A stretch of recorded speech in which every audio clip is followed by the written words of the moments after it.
Okay folks, we need to talk about Katy Perry, because she just dropped a new album in hopes of getting the public to focus on that rather than her dark business dealings. So to understand who she really is, you have to go back to before she was known as Katy Perry, to when she was known by her real name, which is actually Chady Hudson. Now the public believes that Chady was raised in a strict Christian house, but that's only because that's the story she told to get into the band p.o.d. And many might not know this, but this is real. Katy Perry was actually in the Christian rap rock band p.o.d. and she was the Chester Bennington of this group. But it's not long before Chady gets kicked out of p.o.d. for being an all-around fraudster. She had put out a solo Christian CD as well, but when word got around Nashville that someone had seen her drinking an alcoholic cider at Rocketown, she was all but kicked out of the Christian music industry. So Chady Hudson decides to become Katy Perry. But how does she jump from Christian rap rock band obscurity to the megastar she is today? Well, while p.o.d. was playing live on Jay Leno, one of the guests that night was Theo Von's uncle, Struben von Ribbentrop, who ran the world's largest sugar company, Sudzucker AG. And after playing their beautiful song, Chady Hudson is approached by Struben, who is looking for up-and-coming pop stars for some big-name brand deals. So Chady Hudson signs with Sudzucker AG with an endorsement deal like you've never heard of. This German sugar company basically offered to pay for everything, from recording to promotion and even touring. And all Katy had to do in return was include lyrics about candy and sweets in every song. And if you look back, you'll remember there was this insane effort to have Katy Perry associated with sugary products. From cupcakes to lollipops, cherry chapstick, and chocolate sharks, in retrospect, Katy Perry was just a walking Mars bar advertisement. And it's around this time that Katy Perry agrees to the fake arranged relationship with Russell Brand, landing her an extra $23 million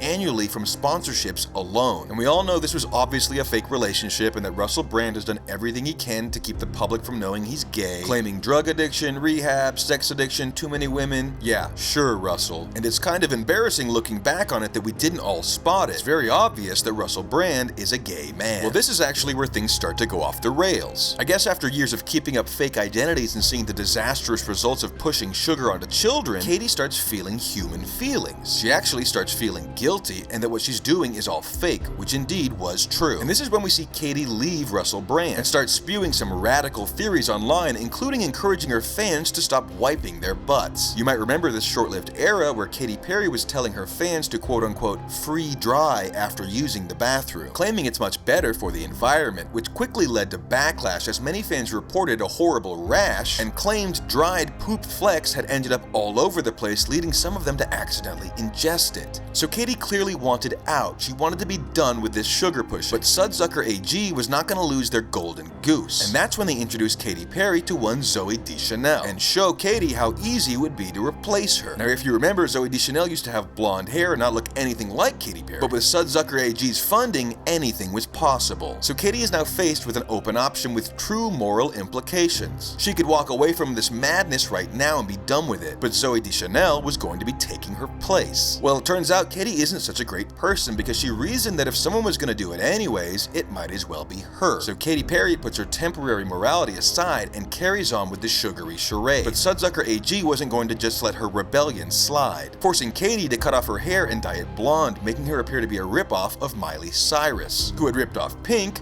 who had actually ripped off Robin. They also forced her to do a reality show, which was an obvious punishment for someone who was an international celebrity. And they made the focus of her next music video basketball simply because one of the regional factories had overstocked 10,000 pallets of tiny chocolate basketballs. They were able to sell off all the potential loss, which was great for the company, but not great for Katy's image. You see, people had grown accustomed to Katy having delicious sweets in her videos, and when this basketball-themed comedy video dropped, the sugary haze seemed to wear off on the public. For the first time, people could see Katy Perry for what she was, a sugar industry plant. While at one time she could use people like Rebecca Black to make herself look generous and caring, now it was clear Katy Perry was no different than the backpack kid. She was just like any other loser trying to look cool. So Katy all but disappears for years to come, and the public seemed to have no problem with this. And while she tried to stay in the headlines by engaging in another fake relationship with a gay man, even this didn't seem to work. And so Sudzucker AG comes up with a new game plan, one last shot to sell their product. So you might have noticed that Katy Perry is once again back on reality TV for no apparent reason. Well, this time Katy isn't pushing candy, but rather junk food as a whole. You see, Sudzucker AG used the latest algorithms and worldwide consumer data to build the Katy Perry that 2024 wanted. And apparently the most three desired things when averaged across the board worldwide are pizza,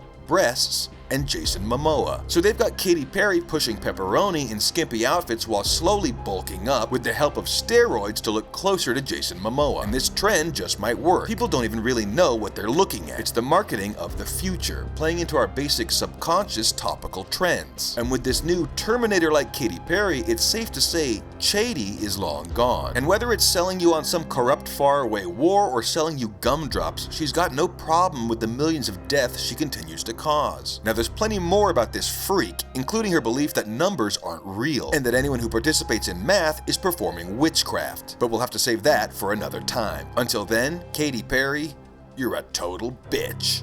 Alright everyone, thank you for your continued support in spreading the TB truth. While some continue to try to shut us down, we will remain strong and continue to air out the disgusting laundry of the evil men and women of Hollywood.